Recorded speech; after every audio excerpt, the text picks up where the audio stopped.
Welcome to Shore Perspectives, a community feature of WESR Radio, highlighting the spirit of the shore from those who call it home. I'm Eric Hawkins. I live here on the Eastern Shore now. My name is Sylvia Hawkins. About 14 years ago, probably 15 years ago, my son and I used to go motocross racing, and I eventually bought a RV, a travel trailer for us to do this in. And after I spent roughly about a week on the road with him, and we were at a campground, I was like, son, you know what? I'm tired of you right now. Why don't you go home, send your mama back? And I had a couple more nights here at this campground, and he went home and sent mom back, and me and mom spent the weekend in the RV, or travel trailer at the time. The funny part about it was just me and her. We're at this campground, and I had 2 days. We sat there for 2 days. I actually got to read a book. Mom and I got to spend time together, just sitting around talking without the kids and so on and so forth. And we realized a couple of things, that we could live comfortably in a very small space. Secondly, the amount of food we ate was very little, because at the time it was funny, because we used to eat these big full meals, so on and so forth, and we had just bought just a little bit of food, and I was happy. And it was just funny at the end of that weekend, because I'd already been on the road for the week with him, that she and I just sat there for that weekend, and we accomplished a lot in a little bit of time, but felt more relaxed, more together, more everything. And I think that's what started the whole conversation of, could we do it? And I don't think it was less than a year later we did it. We moved out of 3,000 square feet, and we moved the entire family out. We rented the house out, and we all as a family said, you know what, we're going to try this experiment and see what happens. Can we live more? I think that's a stern. Can we live more with less? Is that a fair statement? Yeah, that is our statement. Yeah, can we live more with less? Well, for me, it was like, okay, you want me to leave my house, all this? And I basically said, okay, I'm going to have to put it in writing, because you're going to have to get this for me, you're going to have to get this for me. It was really relatively very peaceful, and to me, it being in a small space with, well, they weren't real small at the time, but they were like mid-teenagers, and it just kind of got us more together. We got to work out a lot of things that the kids were going through, and we just had more time with each other, because we was all right there. And then that's when he got the other trailers, so I was okay with it. I got the things I wanted. While we were living tiny, kids are now grown. We were on our way back, probably from Texas or Tennessee. I'm not quite sure where we were on our way back from, but we decided, hey, you know what?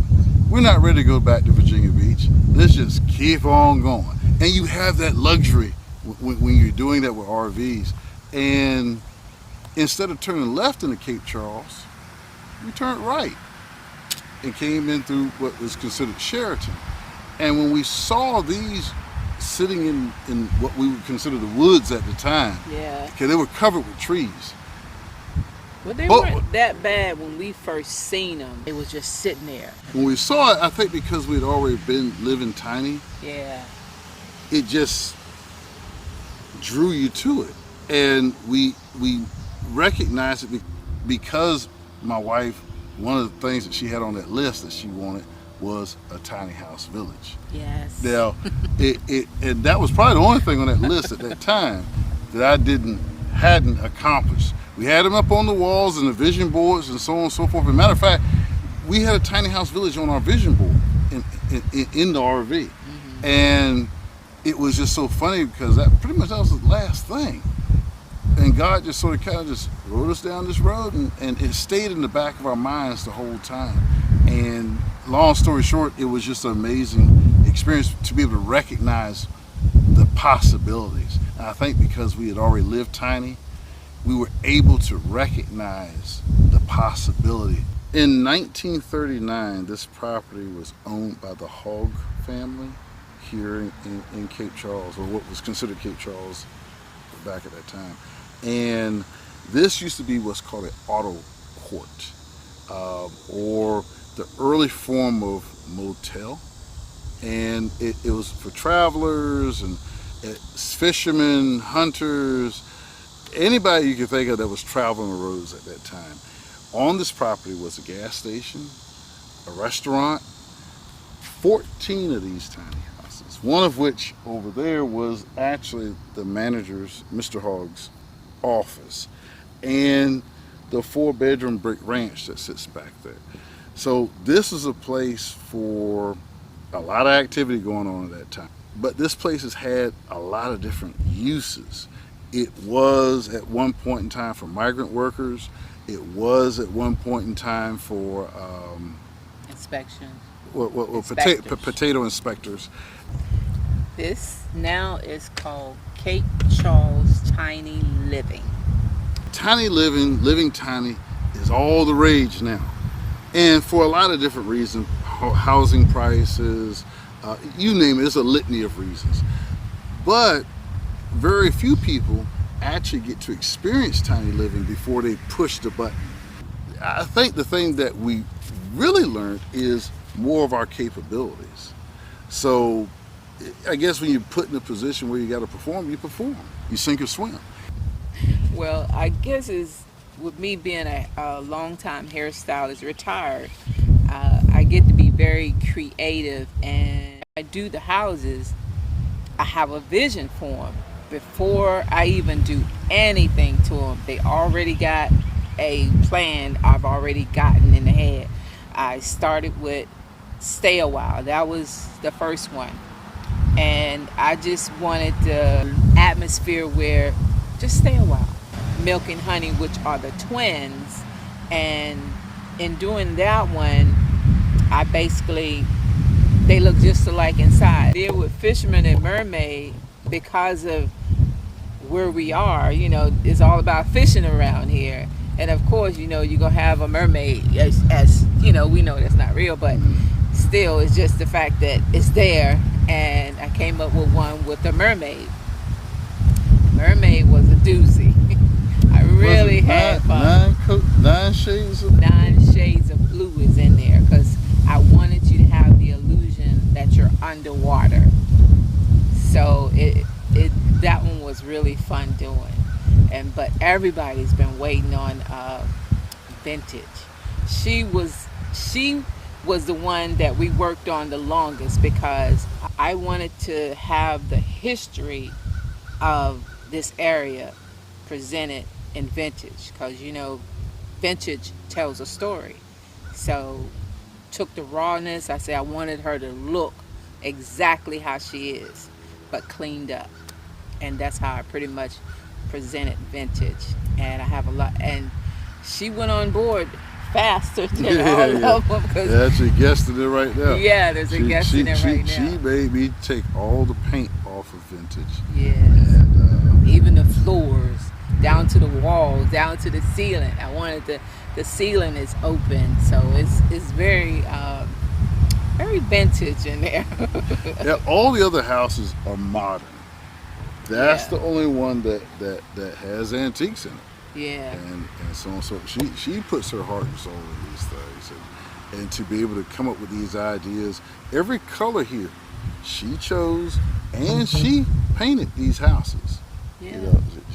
In that heat last year, we actually primed and painted all these houses. I always tell my kids, and I know if this applies or not, pay close attention.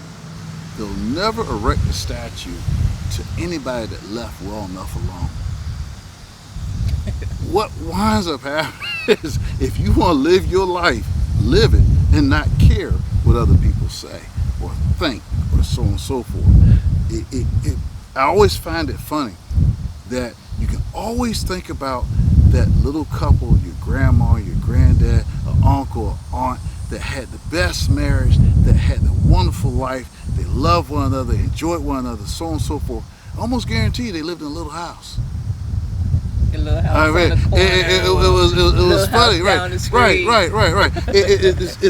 I'm not saying people didn't live in big houses 100 years ago, but most people lived in small houses. Yeah. And they had very little, and somehow, some way, they were happy. Yeah. You know, I don't know. It for us, we've always had a great marriage, but we also had a marriage that I'm in business, she was in business, and sometimes we were ships passing in the night. And if you had an argument or a disagreement, well, everybody takes neutral corners 3,000 square feet away or 100 feet away from one another, and you had this big house to do it. When you live tiny, you got to work it out. You can't just go to neutral corners because the corner is 5 feet away. Yeah. You know, and so on and so forth. But it's so many benefits to living tiny. I can't even begin to tell you how less we've eaten. Our eating habits have changed. Healthy eating. We've actually got to save more. We actually got to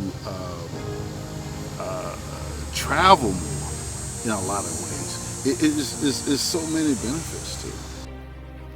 For Shore Perspectives and WESR Radio, I'm Kelley Gaskell.